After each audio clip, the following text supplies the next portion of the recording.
If you're a sole trader, the chances are you will owe tax. Whether you've already lodged your tax and got that nasty bill, or maybe you're putting it off because you're just terrified about how much you owe, it really helps to have an understanding of why sole traders actually owe tax. Today, I'm going to go through the key difference between when you were an individual and now that you're a sole trader, why you owe tax, and what happens in the future when you get put on pay-as-you-go installments. Let's look at the differences between a sole trader and individual to start with. And most sole traders have transitioned from just being a normal individual taxpayer. You worked a job for someone else and you earn income every single week. However, when you earn that income, they also taxed you every single week. Then when it got to the end of the year, you did your tax return and you got a refund. But why was this? It's because when you're earning your income, you're getting tax withheld on an ongoing basis. So this is normally based on your total income. Now these tax tables are trying to estimate if you earn the same amount every single week or every single fortnight, if you withhold this amount of tax, this will give you the right amount of tax withholding. And the goal for this is to come to as close to neutral as possible. The ultimate goal is that the amount of income you earn, you have the perfect amount of tax, so therefore you're maximizing your take-home pay every single week. So let's assume this has happened and come out absolutely perfect. Then what happens when you go and lodge your tax return? Typically, most people have some deductions they claim. So say we claim $1,000 of deductions, and we're on that average income bracket where we're going to be on a 32-cent tax bracket for this upcoming financial year. So we have our $1,000 of deductions, we're saving tax at 32%, so we get a $320 refund. And this is what happens for most people. Their tax withheld along the year balances itself out pretty evenly. They have a little bit of deductions and therefore they get that small refund, assuming they don't have anything else that complicates it.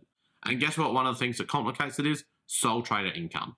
So a sole trader still lodges their same tax return. It's just they now go into this section, the business and professional items section. And this is where they're going to include their income and expenses for their business. Now the key difference is though, when you're a sole trader, you're not having tax withheld every single week.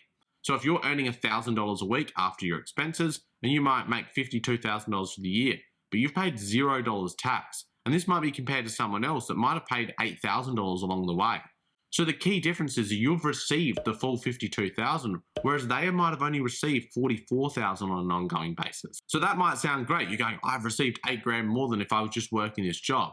But you now got to do your tax return, and because you've had no tax withheld, you're now going to get a bill because you had zero tax withheld and you will have a tax liability.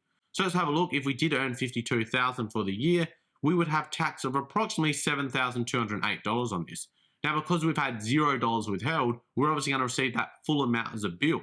Now, this would be very different to if we gave that same example and someone had already had $8,000 withheld. When they go to do their return, they're actually going to get a $792 refund because they've already had that tax withheld. So it's the key thing to be aware of, that when you're a sole trader, you need to be making sure you're putting away money for tax because no one's asking it for you on a weekly basis. And instead, you're going to pay it at the end of the year. Now, if this is something that's confusing you, going to lodge your sole trader tax and you just don't know how to do it, my business, Rooshock Accounting, helps lots of sole traders every single year get their taxes right, maximize their deductions, and try and minimize this amount of tax withheld.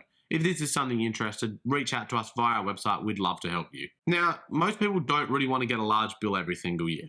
The ATO also don't want you to have a large bill because this puts a liability on them to have to chase this money. So what they do is introduce a PAYG, or a pay-as-you-go system. So this is actually very similar to what is happening when you're working for an employer, but instead they're now going to put you on a pay-as-you-go system for sole traders or for business owners or for anyone that owes tax. So what they do is they ask you for quarterly installments, PAYG installments, and these get generated typically the first year after you've owed tax. So let's say this year we lodge our return in July and we owe $10,000.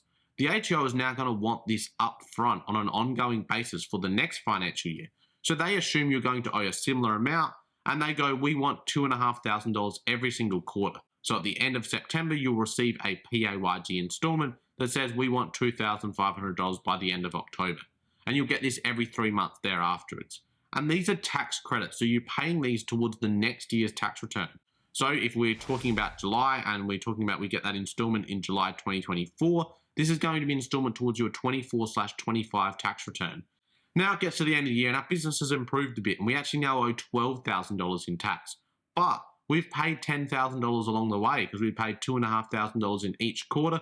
So we've got $10,000 of tax credits there. And we now only owe $2,000. The next year, instead of $2,500, they now want $3,000 each quarter because they're going to assume you're going to owe $12,000 that year. And hopefully each year this amount's going up because your business is growing.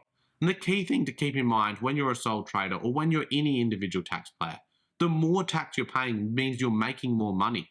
The goal is obviously to make more money, and therefore you are going to owe more tax. And it's just something you need to be super aware of, that you're putting money away.